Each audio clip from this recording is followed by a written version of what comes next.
Hi, this is Nathalie Lussier, and today we're talking about how to speed up WordPress in 5 steps. So if your website is getting sluggish, if it takes a long time for it to load, and people are telling you that they're leaving your website because it's just so slow, we're going to talk about how to speed up your WordPress site in 5 easy steps. So let's get going.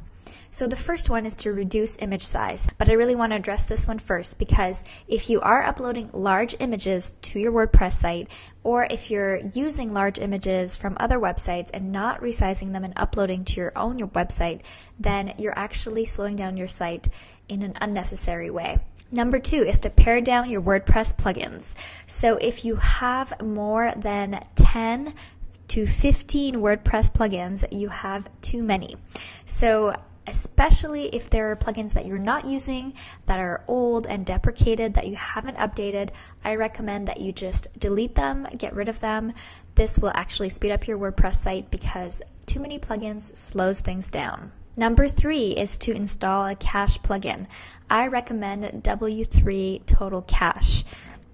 What a WordPress cache plugin does is it will actually save all of the generated files for your website so that you don't have to go to the database each time that somebody visits your website. So this will actually speed up your website enormously.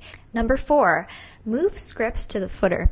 So if you're using Google Analytics scripts or any other scripts to load fonts or anything else on your website, as much as possible, if you can, move those to the footer of the site instead of putting them in the header. Unless you absolutely have to put them in the header for whatever reason, move those to the end of your WordPress site. And if you are using a specific theme that allows you to put code or scripts at the footer and the header, you'll know that you can actually move those to the footer, and just test and make sure that your site is still working properly once you move those scripts.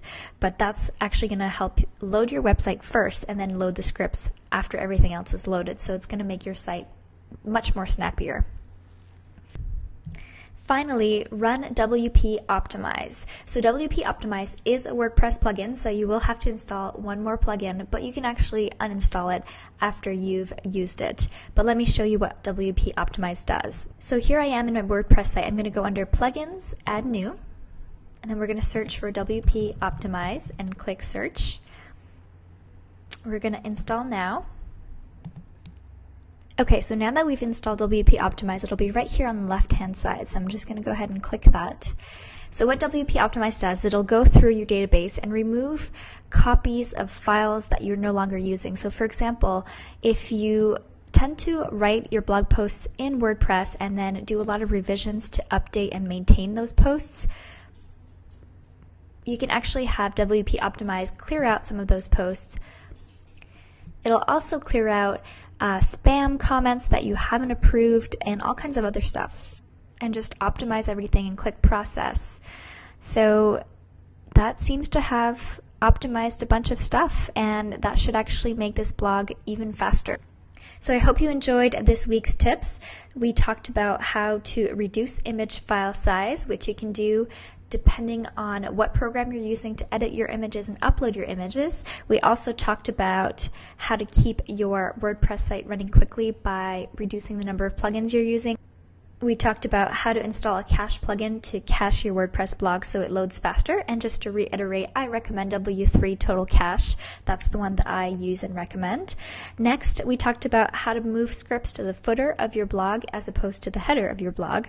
And then we talked about installing WP Optimize to get rid of old content and things that just aren't necessary to running your blog. I recommend that you head over to gettechynow.com to get the free website checkup and see if there's anything on your website that could be further optimized.